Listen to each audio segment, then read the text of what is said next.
Hello दोस्तों, तो कैसे हैं आप लोग। स्वागत करते हैं आपका अपने प्यारे से YouTube channel topper online classes पर। तो आज हम लोग केमिस्ट्री का जो चैप्टर नंबर फर्स्ट है जिसका नाम है रासायनिक अभिक्रिया एवं समीकरण। तो रासायनिक अभिक्रिया एवं समीकरण से बोर्ड एग्जाम में बहुत क्वेश्चन पूछा जाता है। तो आज हम लोग इसका ऑब्जेक्टिव करने वाले हैं रासायनिक अभिक्रिया एवं समीकरण का। तो ये वीबीआई ऑब्जेक्टिव है, तो इसलिए आपको इस चैनल पे यानी टॉपर ऑनलाइन क्लासेस चैनल पे आपको डेली आपको ऑब्जेक्टिव क्वेश्चन मिलता रहेगा और आकर आप ऑब्जेक्टिव क्वेश्चन कीजिएगा, ठीक है। और चलिए तो हम शुरू करते हैं आज के सेशन को, जिसका नाम है रासायनिक अभिक्रिया एवं समीकरण। तो पहला क्वेश्चन क्या है कि कैथोड किरणों में क्या उपस्थित रहते हैं। कैथोड किरणों में क्या उपस्थित रहते हैं, तो इसका ऑप्शन ए होगा इलेक्ट्रॉन। कैथोड किरणों में क्या होते हैं, तो इलेक्ट्रॉन उपस्थित रहते हैं।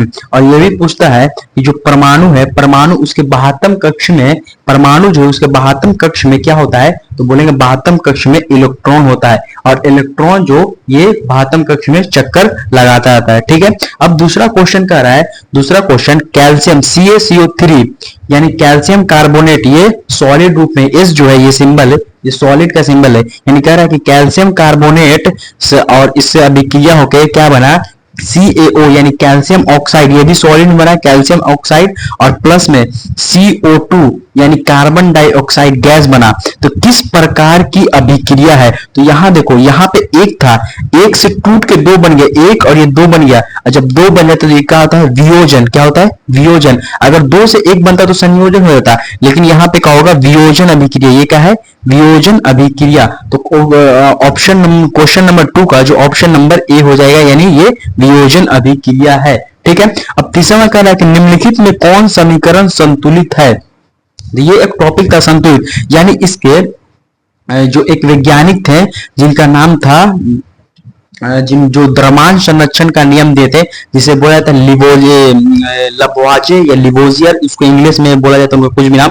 तो उन्होंने एक नियम दिया था कि किसी भी रासायनिक अभिक्रिया के दौरान जितना भी उसका प्रतिफल होता है, जितना भी उसका रासायनिक अभिक्रिया भाग यानी अभिकारक अभिकारक का जितना भी द्रव्यमान होता है और जितना बनता है प्रतिफल, दोनों द्रव्यमान बराबर होता है। तो उन्हीं के नियम से रासायनिक समीकरण को संतुलित किया जाता है। तो यहाँ बोल रहा है कि निम्न में से कौन रासायनिक समीकरण संतुलित है। तो यहाँ देखो, यानी इधर भी जितना होना चाहिए उधर भी उतना ही होना चाहिए। यहाँ पे देखो मैग्नीशियम एक है, इधर भी मैग्नीशियम एक है, लेकिन यहाँ पे ऑक्सीजन 2 है और इधर ऑक्सीजन 1 है, तो ये तो असंतुलित हो गया। यहाँ पे देखो जिंक 1, ठीक है, H2 हो गया, ठीक है। O और ये ऑक्सीजन 4 है, तो ऑक्सीजन 4 यानी ये ऑप्शन नंबर बी, यानी ऑप्शन नंबर बी क्या है, तो ये संतुलित रासायनिक समीकरण है। ऑप्शन नंबर, अब चौथा क्वेश्चन बोला है कि निम्न में से कौन समीकरण संतुलित नहीं है। निम्न में से कौन समीकरण संतुलित नहीं है, तो इसमें देखो पहला में क्वेश्चन है कि हाइड्रोजन यहाँ 4 है, हाइड्रोजन यहाँ पे 4, ऑक्सीजन 2, यहाँ पे ऑक्सीजन बी, यहाँ से 2 से मल्टीप्लाई 2 हो जाएगा। और यहाँ पे देखो ऑप्शन नंबर 4 में डी में देखो, डी में यहाँ देखें तो PB1, ठीक है।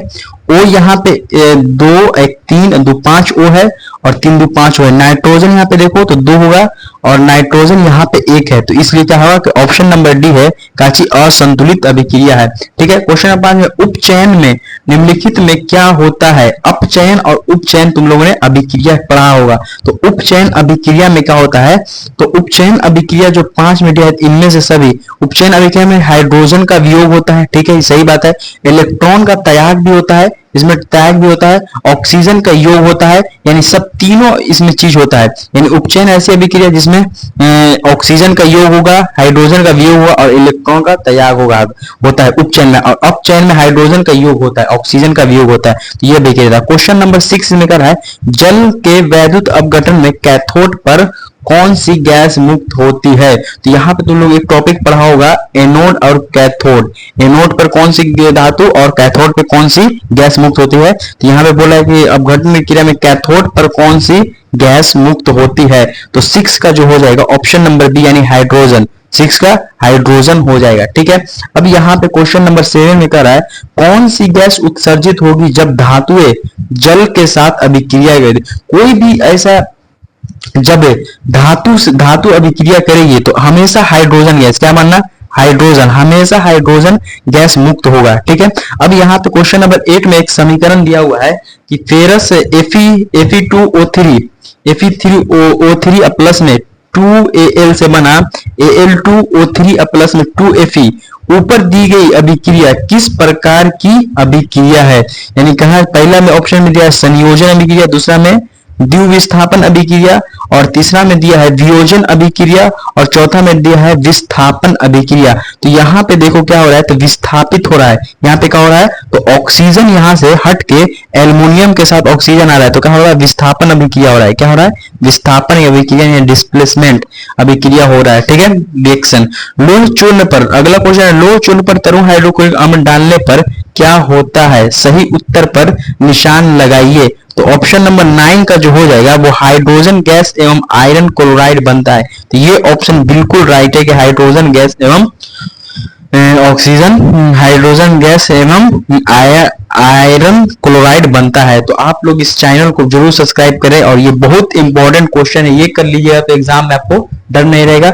आप लोग कहीं से भी कॉन्सेप्ट पढ़िए, उसके बाद मेरे पास आइए, हम सब बताएंगे कैसे ऑब्जेक्टिव बनाया जाता है। फिर क्वेश्चन नंबर 10 में श्वसन किस प्रकार की अभिक्रिया है। तो श्वसन किस प्रकार की अभिक्रिया है, तो श्वसन में क्या होता है, जब हम लोग सांस लेते हैं तो क्या होता है, ऊष्मा छेपी। श्वसन किस प्रकार की अभिक्रिया है, तो ऊष्मा छेपी ऊष्मा इसमें निकलता है, ऊष्मा निकलता रहता है। ठीक है, तो ऊष्मा छेपी होगा। 11 में क्या है, calcium copper oxide CuO plus में H2 डालेंगे तो Cu प्लस में H2O किस प्रकार की अभिक्रिया है, किस प्रकार की अभिक्रिया है। तो क्या होगा, ऑप्शन नंबर इसका हो जाएगा, ऑप्शन नंबर 11 का क्या हो जाएगा, तो बी हो जाएगा। ऑप्शन नंबर 11 का क्या हो जाएगा, तो बी होगा। ये है उपचयन अभिक्रिया।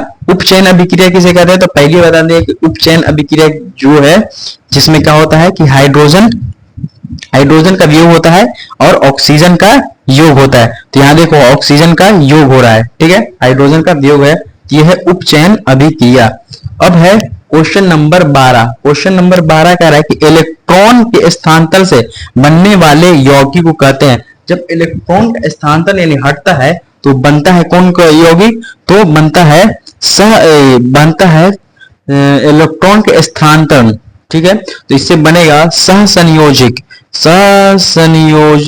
स्थानांतरण वैद्युत संयोजी। क्या बनेगा, तो वैद्युत बनेगा। लेकिन इलेक्ट्रॉन जब आपस में सहयोग कर लेते हैं यानी मिल जाते हैं तब बनता है सहसंयोजिक। साझा करते हैं तो सहसंयोजिक, लेकिन इलेक्ट्रॉन हट जाता है तो वैद्युत संयोजिक बनता है। ठीक है, अब ऑप्शन नंबर 13 में दिया है, कि नीचे दी गई अभिक्रिया में कौन सा कथन सही है। जैसे में दिया है कि कॉपर प्लस में ऑक्साइड से बन गया कॉपर ऑक्साइड, कॉपर का ऑक्सीकरण हुआ, कॉपर का अवकरण हुआ, कॉपर का नाइट्रोजन हुआ, ये और विद्युत। तो ऑप्शन नंबर ए कॉपर का ऑक्सीकरण हुआ है, कॉपर का यहाँ क्या हुआ है, तो ऑक्सीकरण हुआ है। अब 14 नंबर में सिल्वर क्लोराइड का रंग क्या होता है। तो ये क्वेश्चन में बहुत डाउट रहता है कि सिल्वर क्लोराइड यानी सिल्वर यानी चांदी तो उजला होता है तो सोचता है कि श्वेत होगा, तो नहीं, सिल्वर क्लोराइड का जो रंग होता है वो पीला होता है। सिल्वर क्लोराइड का रंग क्या होगा, तो पीला होता है, पीला। यहाँ पे ज्यादातर देखो गाइड में भी दिया जाता है श्वेत, लेकिन सिल्वर क्लोराइड का रंग क्या होता है, तो पीला होता है। तुम लोग पीला माना, गाइड के भरोसा में मत रहना। ठीक है, तो समीकरण। अब फिर अगला क्वेश्चन 15 में दिया है कि समीकरण कैल्शियम कार्बोनेट जब ऊष्मा डालेंगे तो ये बना कैल्शियम ऑक्साइड प्लस में कार्बन डाइऑक्साइड गैस निकलेगा। तो किस प्रकार की अभिक्रिया, तो अभी बताएं ये क्या है, एक टूट के दो बने तो वियोजन, अभिक्रिया है। कौन अभिक्रिया है, तो वियोजन अभिक्रिया है। अब अगला क्वेश्चन है 16 में, शाक सब्जियों का विघटित होकर कंपोस्ट यानी खाद बन जाना किस प्रकार का उदाहरण, तो ऊष्मा छेपी। ये क्या है, ऊष्मा शोषी नहीं, ऊष्मा छेपी, ये गलत हो गया, ऊष्मा छेपी अभिक्रिया है, ऊष्मा छेपी। ठीक है, अब अगला क्वेश्चन है कि निम्न में से कौन सा उत्पाद लेड नाइट्रेट को गर्म करने पर प्राप्त होता है। लेड नाइट्रेट को गर्म करने पर प्राप्त होता तो बनेगा NO2 और O2 बनेगा। ठीक है, 18 क्वेश्चन है कि निम्न में से कौन सही है, यानी calcium carbonate 5H2O, calcium carbonate 10H2, यानी ये धोबिया सोडा यानी धवन सोडा का ये फॉर्मूला है, धवन सोडा का। तो ये वाला होगा धवन सोडा का फॉर्मूला, यानी 10 का बी हो जाएगा, 10 का 18 का कितना हो जाएगा, तो बी, 18 का बी हो जाएगा धवन सोडा का। लोहे के जिंक को लेपित करने की क्रिया को क्या कहते हैं, तो गैल्वेनीकरण। कैसे होगा, गैल्वेनीकरण। मतलब लोहा जब खराब होने लगता है तो क्या किया जाता है, उसको जंग नहीं लगे, खराब नहीं हो रहे, उसके लिए क्या किया जाता है, तो जिंक के ऊपर परत चढ़ाई जाती है। ऐसी परत को क्या कहते हैं, तो गैल्वेनीकरण कहते हैं। ठीक है, अब 20 में कहते हैं जस्ता तथा तनु हाइड्रोक्लोरिक यानी पतले हाइड्रोक्लोरिक अम्ल की अभिक्रिया के फलस्वरूप निम्न में से कौन सी गैस बनती है। तो गैस हमेशा जब बनेगा तो हाइड्रोजन गैस का जब भी नाम ले तो तुम लोग हाइड्रोजन का नाम लेना। गैस जब बनेगा चाहे अम्ल से धातु से अभिक्रिया अगर कुछ से तो हाइड्रोजन गैस बनेगा। ठीक है, अब 21 में कोई तत्व ऑक्सीजन के साथ अभिक्रिया कर उच्च गलनांक वाला यौगिक निर्मित करता है, यह यौगिक जल में विलय है, यह तत्व कौन सा होगा। तो यह यौगिक जब जल में विलय है तो वो होगा कैल्शियम। कैल्शियम हमेशा, ठीक है, कैल्शियम हमेशा जो साथ अभिक्रिया कर उच्च गलनांक वाला या जल में विलय है यानी जल में घुल जाता है तो वह तत्व हमेशा जो होगा वो क्या हो जाए, कैल्शियम यानी CO हो गया। ठीक है, इसकी परमाणु संख्या, कैल्शियम की परमाणु संख्या पूछता है तो ये 20 है। 21 का ऑप्शन नंबर ए हो जाएगा। ठीक है, अब 22 में जल के एक अणु में हाइड्रोजन एवं ऑक्सीजन के परमाणुओं की संख्या का अनुपात होता है, यानी H2O जब होता है तो H2 यानी H का अनुपात 2 होता है और O का 1 होता है, तो 2 अनुपात 1 हो जाएगा। 2 अनुपात 1 हो जाएगा। जल में H2O होता है तो H2O होता है, 2 अनुपात 1 हो गया। 23 में नीचे दी गई अभिक्रिया के संबंध में कौन सा कथन सत्य है, यानी आप कहेंगे कौन सा कथन सत्य है। जैसे में जिंक ऑक्साइड यानी ZnO प्लस में कार्बन से मिलके बना क्या चीज, Zn बन गया प्लस में CO, यानी यहां से ऑक्सीजन हट के कार्बन के साथ जुट रहा है, तो कार्बन का उपचयित हो रहा है या जिंक का अपचयित हो रहा है या कार्बन उपचयित हो रहा है या कार्बन मोनोऑक्साइड उपचयित हो रहा है।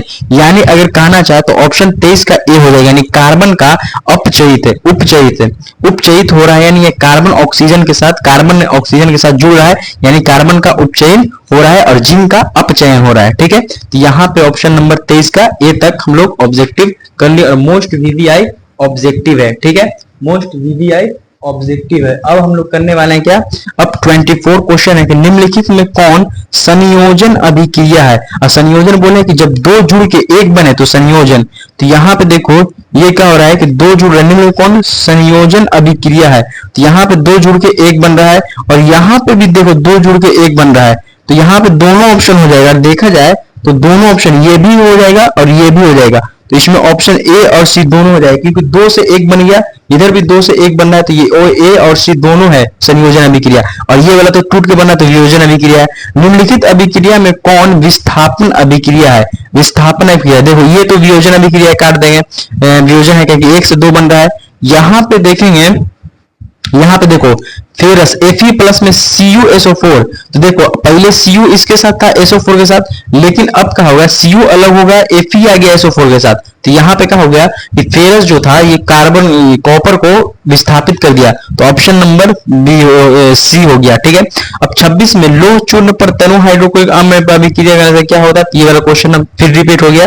तो क्वेश्चन नंबर 26 का जो ऑप्शन नंबर ए हो जाएगा, हाइड्रोजन गैस एवं आयरन क्लोराइड बनता है। ठीक है, अब 27 नंबर क्वेश्चन के निम्न में से कौन एक अपघटन अभिक्रिया का उदाहरण नहीं है, यानी अपघटन नहीं यानी वियोजन, अपघटन को वियोजन। तो देखो यहाँ पे है अपघटन अभिक्रिया का उदाहरण नहीं है, अपघटन अभिक्रिया का उदाहरण नहीं है, तो ये देखो ये है अपघटन अभिक्रिया का उदाहरण नहीं है सी, क्योंकि ये क्या है संयोग हो रहा है यानी संयोजन अभिक्रिया हो रहा है। तो 27 का क्या हो गया, सी हो गया। अब 28 में निम्नलिखित में कौन एक रेडॉक्स, निम्नलिखित में कौन एक रेडॉक्स अभिक्रिया है, निम्नलिखित में कौन एक रेडॉक्स रेडॉक्स अभिक्रिया है। तो रेडॉक्स अभिक्रिया 28 का जो ऑप्शन नंबर सी हो जाएगा, ये क्या है रेडॉक्स अभिक्रिया, जिसमें ऑक्सीकरण नामकरण दोनों साथ साथ और रेडॉक्स अभिक्रिया। 29 में निम्नलिखित में कौन सा एक दहन अभिक्रिया है, दहन अभिक्रिया है। तो जल का बोला नहीं, मोम का पिघलना या पेट्रोल का जलना, इनमें से कोई नहीं। तो पेट्रोल का जलना क्या है, तो दहन का अभिक्रिया है, दहन अभिक्रिया, ऑप्शन नंबर सी हो जाएगा। ठीक है, दहन अभिक्रिया हो जाएगा। ठीक है, ऑप्शन नंबर सी का होगा तो दहन अभिक्रिया होगा। 31 में रासायनिक अभिक्रिया के दौरान किसी पदार्थ में ऑक्सीजन का योग में वृद्धि का होता है तो उपचयन होगा, क्या होगा उपचयन, उपचयन हो जाएगा। ठीक है, निम्नलिखित कथनों में कौन असत्य है, तो असत्य जो हो जाएगा वो हो जाएगा ऑक्सीजन में, ऑक्सीकरण में ऑक्सीजन किसी पदार्थ से जुटता है, तो ये सही बात है। अपकरण में हाइड्रोजन किसी पदार्थ से जुटते हैं, तो ये भी तो सही बात है। ऑक्सीजन खुद को ऑक्सीकृत करते हैं तो गलत, ये बात गलत है। 31 का जो हो जाएगा वो सी गलत है। तो 32 में किसी यौगिक में रासायनिक अभिक्रिया में हाइड्रोजन का होने का हटना क्या कहलाता है? तो हाइड्रोजन का जहां हटेगा तो वो कहलाएगा अपचयन। 32 का हाइड्रोजन हटेगा तो क्या कहलाएगा?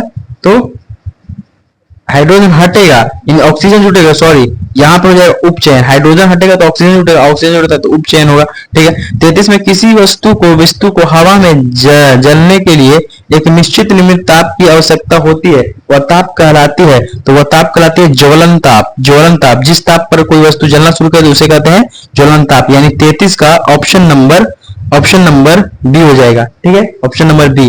34 में एक भूरे रंग का चमत्कार तत्व X को वायु की उपस्थिति में गर्म करने पर वह काले रंग का हो जाता है, तो वह तत्व क्या होगा? तो वह तत्व जो हो जाएगा वो कॉपर हो जाएगा। 34 का क्या हो जाएगा? तो सी, 34 का सी। अगर कॉपर को आप वायु में गर्म करेंगे तो देखिएगा ये काला रंग का हो जाता है, तो 34 का क्या हो जाएगा? सी हो जाएगा, ठीक है, 34 का सी। 35 में दिया है सोडियम इतना से अगर अभिक्रिया होगा तो ये क्या हो जाएगा? द्विविस्थापन अभिक्रिया। यहाँ पे द्विविस्थापन यानी डबल डिस्प्लेसमेंट होता है, ठीक है। यहाँ पे डबल डिस्प्लेसमेंट, देखो यहाँ पे Na था उसमें और इसके साथ, अब देखो यहाँ पे क्या हो गया कि Na था यहाँ SO4 के साथ, Na चला गया आप क्लोरीन Cl2 का, डबल डिस्प्लेसमेंट। यहाँ पे जिंक है प्लस में CuSO4 है, जिंक सल्फेट आ गया और प्लस में कॉपर है, तो ये तो विस्थापन अभिक्रिया है, ठीक है। जल्दी कराते हैं, विस्थापन अभिक्रिया है, ठीक। और यहाँ पे देखो कैल्शियम कार्बन प्लस में ऑक्सीजन दोनों जुड़े कार्बन डाइऑक्साइड बनेगा, तो ये संयोजन, देखो दो जुड़ के एक बने तो संयोजन हो गया। यहाँ पे देखो कैल्शियम ऑक्साइड प्लस में H2O से बन गया कैल्शियम CaOH का होल 2 यानी कैल्शियम हाइड्रोक्साइड बना, तो ये क्या चीज हो गया? तो ये भी क्या है? 2 से 1 बन गया, तो ये हो गया संयोजन। क्या हो गया? संयोजन। ऊष्मा के द्वारा की गई वियोजन अभिक्रिया का है तो ऊष्मीय वियोजन, कैसे कहेंगे? ऊष्मीय वियोजन। जिन अभिक्रिया में ऊर्जा अवशोषित होते हैं उन्हें कहते हैं ऊष्माशोषी। वे अभिक्रिया जिसमें अभिकारकों के बीच आयनों का आदान प्रदान होता है उसे कहते हैं, आयन का जब आदान प्रदान होगा तो उसे क्या कहेंगे? द्विविस्थापन अभिक्रिया। आयनों का आदान प्रदान होगा तो द्विविस्थापन अभिक्रिया हो जाएगा, ठीक है। 42 में अगर सिल्वर आयोडाइड का रंग कैसा होता है? सिल्वर आयोडाइड का हम बोला है पीला होता है, तो हमेशा पीला में तुम लोग को लगाना है। सिल्वर आयोडाइड का रंग क्या होता है? पीला। कभी श्वेत में मत लगाना, क्यों? गलत भी दिया रहता है, ठीक है। 43 का होगा रासायनिक अभिक्रिया के दौरान किसी पदार्थ में ऑक्सीजन का ह्रास कहलाता है। जब ऑक्सीजन हटेगा तो हाइड्रोजन जुटेगा तो अपचयन होगा, ठीक है। तो अपचयन अभिक्रिया। 44 में कौन सा युग्म एकल विस्थापन की अभिक्रिया को प्रदर्शित करता है, यानी एकल विस्थापन? तो ये है, देखिए फेरस, और ये क्या है? तो एकल विस्थापन। 44 का क्या हो जाएगा? तो 44 का यहाँ पे 44 का डी नहीं बी हो जाएगा, 44 का होगा बी हो जाएगा, यानी AgNO3 क्या है? तो एकल विस्थापन की अभिक्रिया का प्रदर्शित होता है। तो 45 में Pb या प्लस में कॉपर क्लोराइड से जुटेगा तो Pb और Cl2 और कॉपर अलग हो जाएगा। ये किस प्रकार की अभिक्रिया है? तो ये अभिक्रिया जो हो जाएगा वो ऑप्शन नंबर ए हो जाएगा, यानी विस्थापन अभिक्रिया हो जाएगा, ठीक है। 46 नंबर में वायु रोधी बर्तन में खाद्य सामग्री रखने पर अपचयन की गति हो जाती है, तो धीमी हो जाती है। क्या होती है? तो धीमी हो जाती है, जिससे कोई भी वस्तु है वो जल्दी खराब नहीं होता है, विकृत गंधिता नहीं होता है।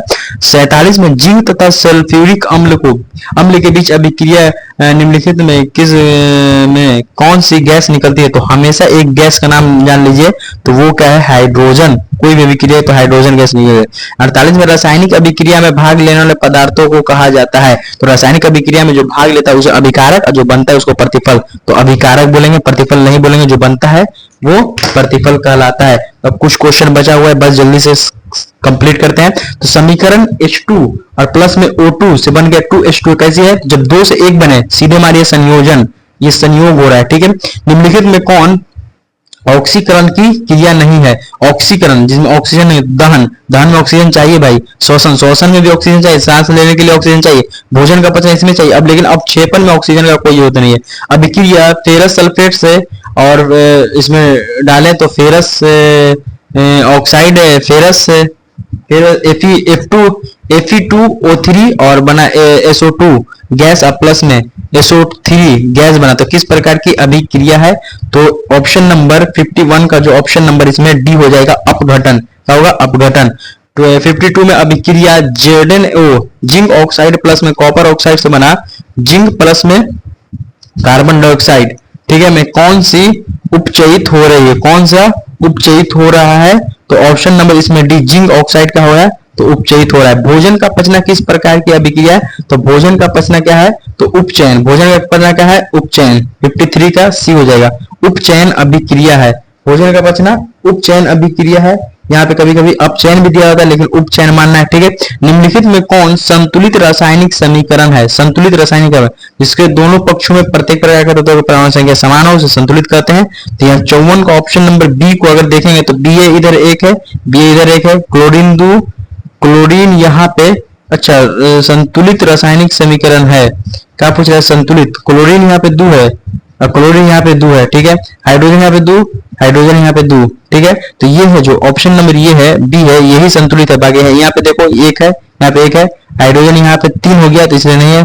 अब देखें 55 में, जब कली चूना पर जल डाला जाता है, यानी कैल्शियम ऑक्साइड CaO कली चूना पर जल डाला जाता है, तो किस प्रकार की अभिक्रिया है? तो जब आप लाइएगा चूना बाजार से खरीद के, जब पेंट कीजिएगा दीवार में, और जब उसमें पानी डालिएगा तो देखिएगा धुआं की तरह ऊपर निकलेगा, तो क्या है? तो ऊष्माक्षेपी, यानी ऊष्माक्षेपी अभिक्रिया होगा। 55 का क्या होगा? तो 55 में बी। अब 56 में है क्या? अभिक्रिया जिसमें आयनों का आदान प्रदान होता है, उसे क्या कहते हैं? तो आयनों का आदान प्रदान जब होता है तो उसे द्विविस्थापन अभिक्रिया हम लोग कहते हैं, द्विविस्थापन अभिक्रिया कहते हैं। तो आज के लिए इतना ही, और मैं ये कहना चाहता हूं कि आप मेरे इस वीडियो को ज्यादा से ज्यादा शेयर